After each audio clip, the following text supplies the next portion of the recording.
Et nous remercions Dieu pour ses bienfaits ce matin, frères et sœurs, envers chacun de nous.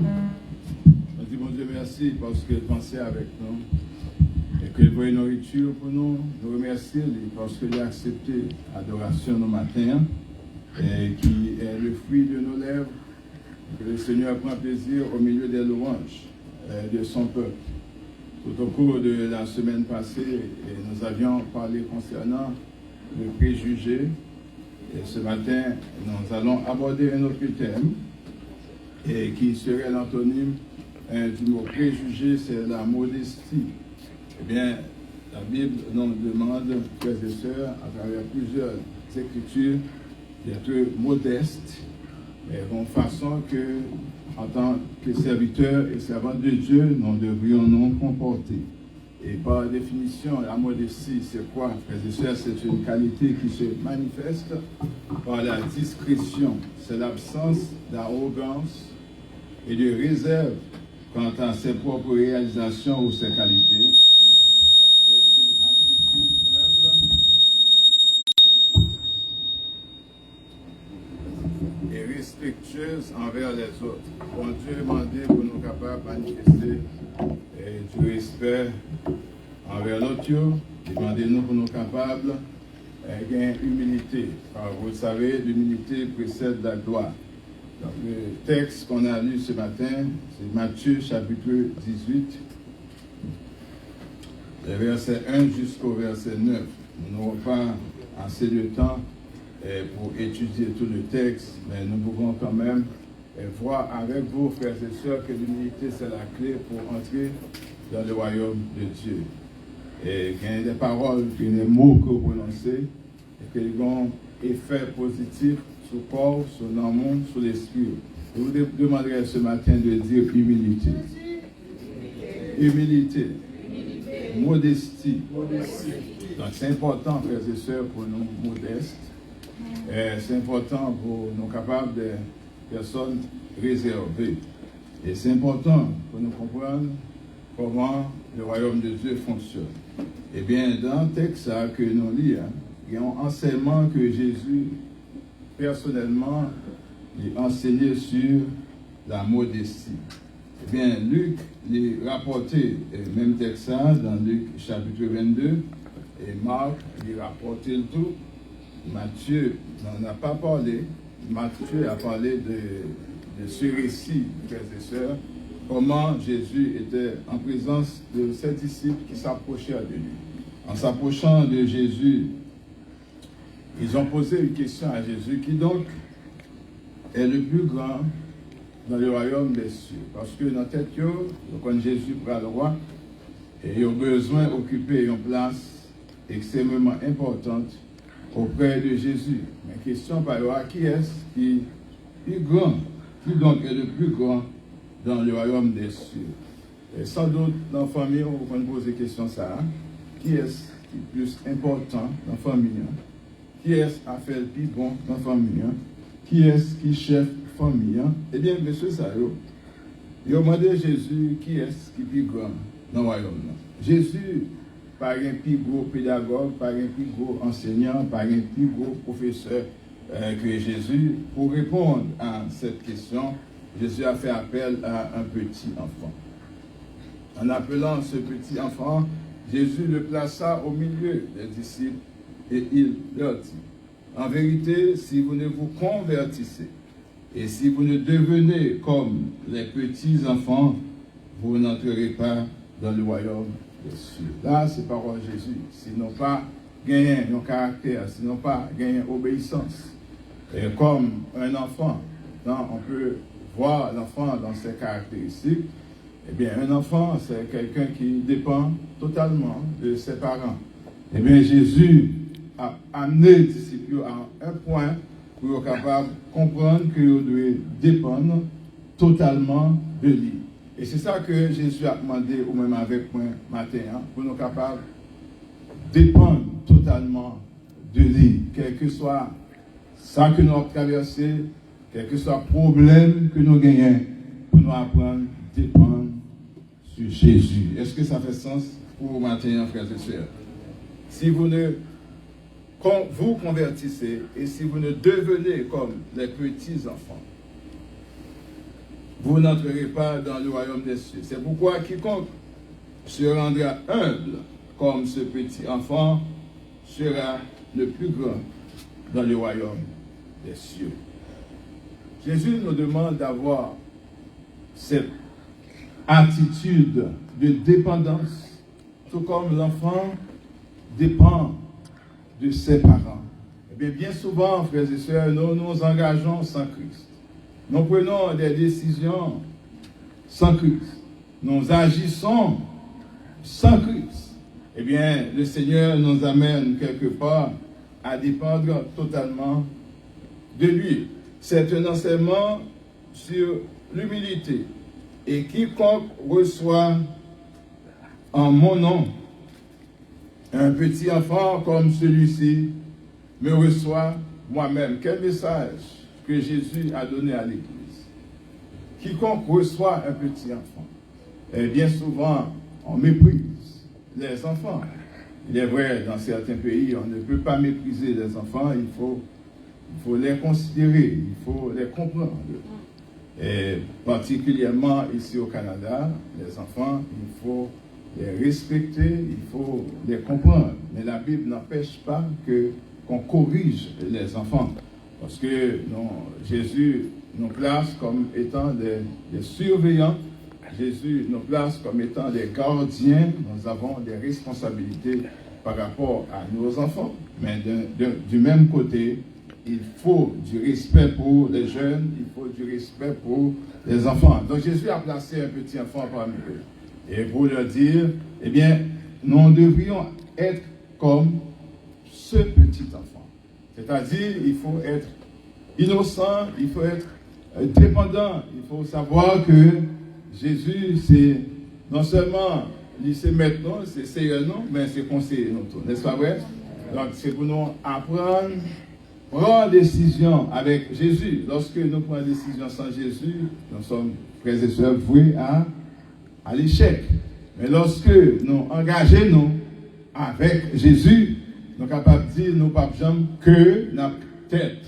Nous ne sommes pas en bas, nous en haut. Nous ne sommes pas capables de prendre échec, mais nous connaissons du succès, de la croissance et de la réussite. Mais il faut que nous apprenions, dépendre de Dieu. Dans Isaïe chapitre 40, il dit, les gens qui apprennent tant le Seigneur, il a gagné force. Il va pousser ses ailes. Tant pour aigle, il dit, il a couru, il n'a pas fatigué, il a marché, il n'a pas tombé. Il dit, il a bien fort, tant pour il y a plus fort que les adolescents. Parce que les adolescents se fatiguent et se lassent, mais ceux qui cherchent l'Éternel, ceux qui sont avec l'Éternel, ils sont bien. Ce n'est pas sans raison que l'apôtre Paul, lui, il a dit, je puis tout par celui qui me fortifie, parce qu'il a compté sur Dieu. Verset 6. Mais si quelqu'un scandalisait un de ces petits qui croient en moi, il vaudrait mieux pour lui qu'on suspendît à son cou une meule de moulin et qu'on le jetât au fond de la mer. Malheur au monde à cause des scandales, car il est nécessaire qu'il arrive des scandales, mais malheur à l'homme par qui le scandale est arrivé. Si ta main ou ton pied est pour toi une occasion de chute, qu'est-ce que Jésus nous conseille de faire? Lisez avec moi. S'il y a une partie de ton corps qui t'empêche de suivre le Seigneur, quelle est la décision à prendre? Coupe-les et jette-les loin de toi. Mieux vaut pour toi entrer dans la vie, boiteux ou manchot, que d'avoir deux pieds ou deux mains et d'être jeté dans le feu éternel. Et si ton œil est pour toi une occasion de chute, arrache-le et jette-le loin de toi. Mieux vaut pour toi entrer dans la vie n'ayant qu'un seul œil que d'avoir deux yeux et d'être jeté dans la géhenne. Frères et sœurs, Jésus nous amène à prendre des décisions ce matin. Jésus ne pas demandé non vraiment pour nous racher bras, non. Il ne pas demandé non pour nous péter les genoux. C'est une allégorie, frères et sœurs. C'est-à-dire, tout bagaille qui est important pour vous et qui a empêché vous servir le Seigneur, Jésus vous demande de vous dépouiller de ces choses. Pas quitter rien, empêcher vous servir le Seigneur, parce que tout ça que nous avons besoin, c'est dans Jésus pour nous joindre force, c'est dans Jésus pour nous joindre secours, c'est dans Jésus pour nous joindre tout ça que nous avons besoin, parce qu'il a dit lui-même, sans moi, vous ne pouvez rien faire. Avoir une attitude d'obéissance, avoir une attitude de soumission, vivre de façon modeste, frères et sœurs, cela demande l'Esprit de Dieu. C'est le plus souvent pour vivre avec orgueil. Le plus souvent, le plus facile pour capable rabaisser le monde au lieu que pour honorer le monde, n'est-ce pas vrai, frères et sœurs? Le plus facile pour détruire le monde au lieu que pour permettre mon nom édifier, pour permettre mon nom marcher bien, pour permettre mon nom progresser. Alors que ces disciples, frères et sœurs, dans leur mentalité, ils voient comment le monde fonctionne. Eh bien, ils pensent dans tête par eux, Jésus pour un royaume naturel. Et dans ce royaume, ils seront des chefs, chers amis. Et l'évangile de Luc nous rapporte qu'il y avait entre les disciples une contestation. C'est une dispute qui était gagnée entre eux-mêmes. Et puis ils ont cherché qui est-ce qui pourrait être plus grand. Parce que dans la tête, c'est chef là pour le martyriser, chef là pour le faire souffrir. Mais Jésus pourrait dire, royaume non, c'est pas comme ça le fonctionner. Eh bien, dans son royaume, celui qui est le plus grand, c'est celui qui se met au service des autres. Qui est ce matin qui pourrait à se mettre au service des autres? Qui est-ce qui pourrait, frères et sœurs, dans mon hôpital, à être le premier à le visiter? Qui est ce matin qui pourrait à comprendre l'autre dans ses problèmes, dans ses difficultés, dans ses déboires? Qui est-ce qui pourrait à se mettre à la place de l'autre qui souffre? Donc, une personne vraiment humble ne s'intéresse pas au poste. C'est ce message que Jésus voulait transmettre à ses disciples. Ce n'est pas une question d'autorité, ce n'est pas une question de poste, ce n'est pas une question de pouvoir, mais c'est une question de se mettre au service des autres. Particulièrement à l'égard de ceux qui ont le plus, frères et sœurs, de besoin. Une fois, je dis à Noël, dans l'église du Seigneur Jésus-Christ, eh bien, le monde qui gagne problème là, ce n'est pas lui, mon ouais. Dieu pas fixé sous lui. C'est le monde ça qui méprisé. Jésus a demandé nous matin pour nous gagner une pensée spéciale pour le monde qui a souffert. Pour une pensée spéciale pour les sans-voix. Pour une pensée spéciale pour le monde qui n'a pas gagné. Pour une pensée spéciale pour le monde qui dans le besoin. Combien de personnes âgées, frères et sœurs, qui abandonnaient à eux-mêmes et que l'Église a fermé les yeux sur ces personnes. Frères et sœurs, Jésus nous parle ce matin. Et pour devenir des chrétiens authentiques, Jésus nous demande de rejeter un certain projet. Eh bien, ses disciples avaient un projet en tête, c'est d'être considérés comme des chefs dans le royaume de Dieu. Jésus demandait, monsieur Sayo, eh bien, projet Sayo, mettez-le de côté pour qu'on y ait. Pour y ait ça, nous pour nous faire, c'est chercher l'obéissance. Ça nous pour nous faire, c'est chercher humilité. Ça nous pour nous faire, c'est comprendre la parole de Dieu. Où cela commence, frères et sœurs? Eh bien, lorsque nous reconnaissions nos péchés, lorsque nous sentons que nous sommes tous des pécheurs, mais c'est la présence de Dieu qui est capable de sanctifier chacun de nous-mêmes. Lorsque nous arrivons à comprendre que nous sommes des ouvriers inutiles, mais c'est Dieu qui est capable de rendre nous utiles à son œuvre. Eh bien, se comporter comme un enfant, d'être obéissant, c'est de se dépouiller, frères et sœurs. c'est de se mettre dans la peau de l'autre, c'est de reconnaître nos faiblesses, notre indignité, et que pour nous capables de paraître debout devant le Fils de l'homme. L'éloignement à terre va plonger main, il va prendre nous parce que de la poussière.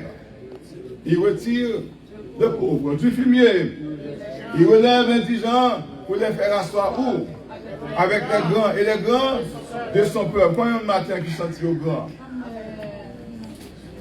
Pour qu'on tourne pas capable grand. Mais avec Dieu nous ferons. Avec Dieu nous ferons des exploits.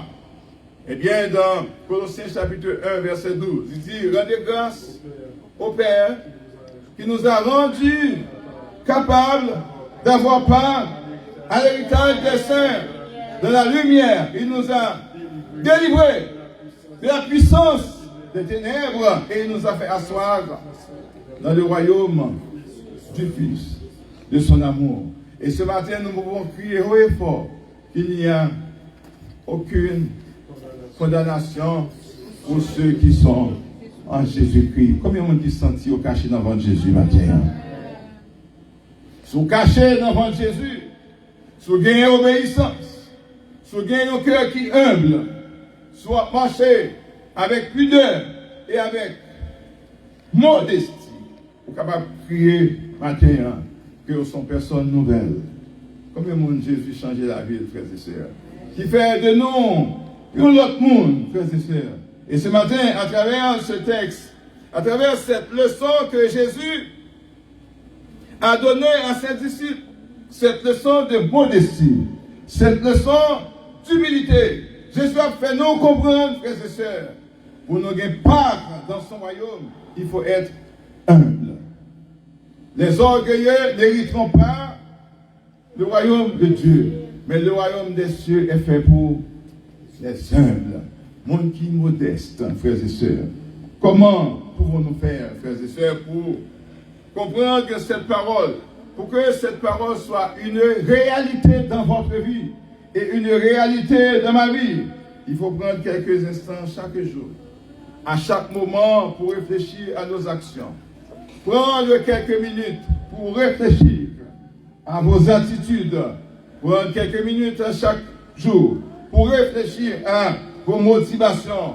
Chercher des opportunités d'humilité, des opportunités. Chercher un moyen pour capable faire abnégation. Le monde qui est modeste, eh bien, dans certaines situations, au lieu que de parler, il préfère faire abnégation.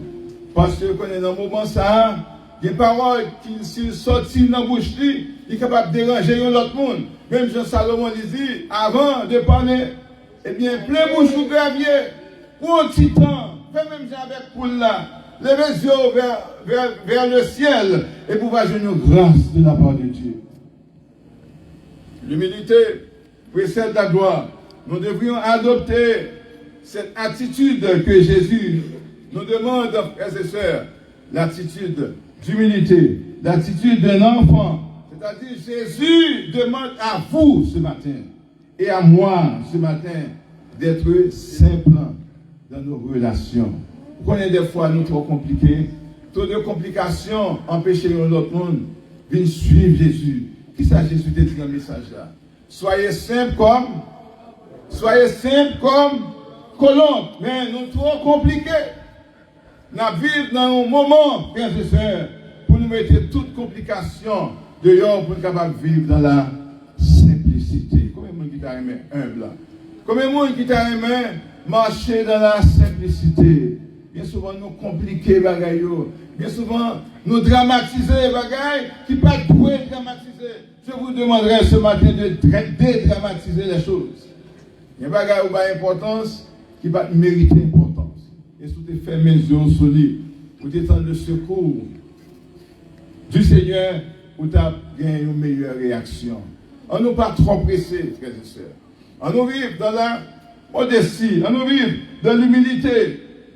Approchez vos relations avec simplicité et innocence. Parce que pourquoi Jésus a-t-il pris un enfant? Ah ben parce que l'enfant est innocent. Je ne sais pas quel enfant, de quel âge dont Jésus parlait. Parce que Jésus parlait de l'humilité, de la simplicité. Sans doute, c'était un enfant vraiment à bas âge, un enfant qui pouvait se déplacer, un enfant qui pouvait venir à lui. Jésus a pris l'exemple de l'enfant parce que lui, il savait, quand il était enfant, il se comportait bien. Il avait en lui la nature de Dieu. Ce matin, peu importe votre âge, eh bien, Jésus vous demande d'avoir cette nature, l'innocence, frères et sœurs. Jésus nous demande d'être simple, d'éviter les complications inutiles et soyez des chrétiens authentiques. Philippiens chapitre 2, il s'est humilié lui-même. Se rendant comment? Obéissant, la nature d'enfant, jusqu'à la mort, et même jusqu'à la mort de la croix. Jésus, devant la mort, devant les souffrances, frères et sœurs, quoi qu'il ait crié pour dire, Père, s'il est possible, de m'éloigner de cette coupe. Mais il s'est ressaisi pour dire, je suis venu pour faire ta volonté. Que Dieu fasse sa volonté en vous ce matin. Que le Saint-Esprit de Dieu vous parle. Que le Saint-Esprit de Dieu vous interpelle afin que vous puissiez renoncer à l'orgueil. C'est dans Proverbe chapitre 6. La parole de Dieu nous dit clairement, il y a 6 choses que haine l'Éternel et même 7 qu'il a en horreur. Sur son monde qui modeste. Ou pas qu'à joindre ça ou la caillou. Regardez avec moi Proverbe 6, verset 16. Il y a 6 choses que haine l'Éternel. Et même 7 qu'il a en horreur. Quelles sont ces choses? Les yeux hautains. L'enfant n'a pas un œil hautain. La langue menteuse. Le petit enfant ne ment pas. Les mains qui répandent le sang innocent. On ne va pas retrouver ce défaut chez un enfant. Le cœur qui médite des projets iniques. Monde qui a pratiqué l'iniquité. Ou pas pour ça, Caille. Cet enfant dont Jésus parlait. Les pieds qui se hâtent de courir au mal. Le faux témoin qui dit des mensonges et celui qui excite des querelles entre les frères. Jésus nous demande de nous débarrasser de ces choses pour que nous soyons des enfants dans ce royaume, frères et sœurs. Nous devrions reconnaître nos erreurs quand nous avons tort. Soyez prêts à admettre vos erreurs. Soyez prêts à vous excuser quand vous faites quelque chose de mauvais. Parce que si vous êtes en Christ, vous êtes une nouvelle créature.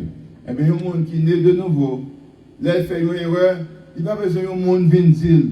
Il fait une erreur, l'Esprit de Dieu, qui vit à travers lui-même, a interpellé conscience, a dit, seul frère, vous êtes mal agi dans le moment. Vous avez une décision pour prendre. Vous avez une action pour poser. Parce que vous êtes mal agi. Béni soit l'Éternel pour la présence du Saint-Esprit. Béni soit l'Éternel pour le Saint-Esprit. Cette force que Christ nous donne pour nous rappeler lorsque nous commettions des erreurs. Vous êtes des enfants dans le royaume de Dieu quand vous laissez au Saint-Esprit de Dieu de faire son travail. Eh bien, il faut pratiquer l'écoute active. En accordant une attention sincère à celui qui vous parle. Un chrétien authentique, le monde vient côté là explique au problème. C'est pas un moment ça, pour vider tout arithmétique pour Mali. Parce que les vignes jouent nous sont solutions de besoin. Les vignes jouent nous sont aide de besoin. Et puis c'est là ça au mémoire, les compilations. Vous parlez tout problème. Et puis ils sortent, s'ils viennent avec 5 problèmes, et puis ils ont retourné, ils ont un chai. Parce qu'on ou déverser toutes sortes de choses sous lui. Eh bien, l'homme modeste, l'homme humble, ou fait réserve. Parce que si bien aimé à déplacer bien loin, il vient joindre nous, il vient confier un problème, il vient chercher un secours. Et puis c'est dans ce moment ça, ou pour un panier problème. et pour vider Bali. Il est venu pour sortir avec joie. Il retourne la Cali avec plus de tristesse, plus de chagrin. Alors que le travail, nous, c'est pas ça lié. Le travail, nous, c'est aider l'autre là. Le travail, nous, c'est tenter l'autre là. Le travail, nous, c'est supporter l'autre là. Parce que dans 1 Corinthiens 13, il dit, non, supportez-vous les uns les autres. Traitez l'autre avec respect. Respectez l'opinion de l'autre. Des fois, lorsque nous ne sommes pas modestes, nous pensons que c'est nous qui avons toute vérité. Il n'y a personne qui gagne toute vérité. La vérité absolue, pas de monde qui gagne. C'est seulement Christ qui dit, je suis le chemin, je suis la vérité et je suis la vie. Toute vérité que nous gagnons, frères et sœurs, n'est pas relative, n'est pas absolue. Mais c'est lorsque le Seigneur, lui, il nous révèle sa parole. Comme Jésus avait dit, les choses cachées sont à Dieu, les choses révélées sont à nous. Et dans sa prière, il disait, je te loue, Père, de ce que tu as caché certaines choses aux sages et aux intelligents et que tu les as révélées. À qui? Pas juste à nous. Le texte ne dit pas à nous, parce que tu les as révélées aux enfants. À ceux et celles qui sont obéissants, à ceux et celles qui sont soumis, à ceux et celles qui sont humbles, à ceux et celles qui sont modestes. Eh bien, le Seigneur, il a parlé avec eux. Comment il a aimé chaque jour, vous entendez la voix du Seigneur qui a parlé avec lui. Eh bien, l'homme modeste, vous mettez au service de l'autre. L'homme modeste, vous cherchez des occasions pour capable servir l'autre là, pour capable considérer comme étant votre frère, comme étant votre soeur. L'homme modeste, frères et sœurs, vous cherchez à servir le monde qui est faible là, le monde qui a besoin, frères et sœurs. Et bien dans le monde, ça, je dis, ce n'est pas vraiment le monde qui a besoin qui vient de service. C'est le monde qui déjà gagné parce que nous avons servi l'autre là avec des intérêts personnels. Mais ce n'est pas ça que la Bible a demandé de nous faire. La Bible a demandé de nous, c'est pour nous servir le monde qui en a besoin. Dans Actes chapitre 2, eh bien, même lorsque l'église là, c'était une église communautaire, eh bien, la Bible dit dans Actes chapitre 2, comment on tient vivre? Je t'apprends soin s'il a quitté dans le besoin. Eh bien, lorsque modestes qui sont faits ont rejeté la vanité, évitez de chercher, frères et sœurs, constamment la reconnaissance de l'approbation des autres. Faites des choses pour attirer l'Esprit de Dieu sur vous. Comme Jésus avait dit, l'Esprit de l'Éternel est sur moi, car l'Éternel m'a oint, par la bouche du prophète Ésaïe. L'Éternel m'a oint pour porter de bonnes nouvelles. À qui? Tandis que nous autres, nous méprisons le pauvre. Nous méprisons l'autre. Mais l'évangile l'a dit, c'est pour nous porter bonne nouvelle là-bas qui est. Aux malheureux pour délivrer, pour délibérer les captifs. Alors que chaque jour, nous avons pété les gens captifs dans le nous. Chaque jour, nous avons emprisonné les gens. Mais l'évangile du salut, il dit, c'est pour nous libérer les captifs. Combien de monde qui là qui est ennemi?